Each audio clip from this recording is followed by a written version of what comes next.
যেমন তেমন তো নাচলে হবে না। তোমরা তো 8 জনে 8টি শর্ত বলেছি, আমি দেখলাম তোমাদের রায় যখন নাচবে না হবে ভূষণের ধ্বনি,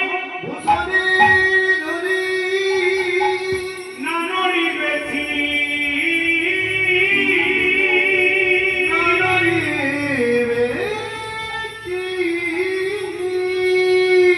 রূপবতী চলনে না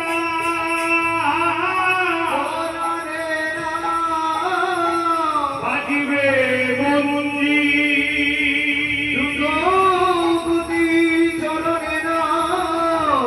বাজিবে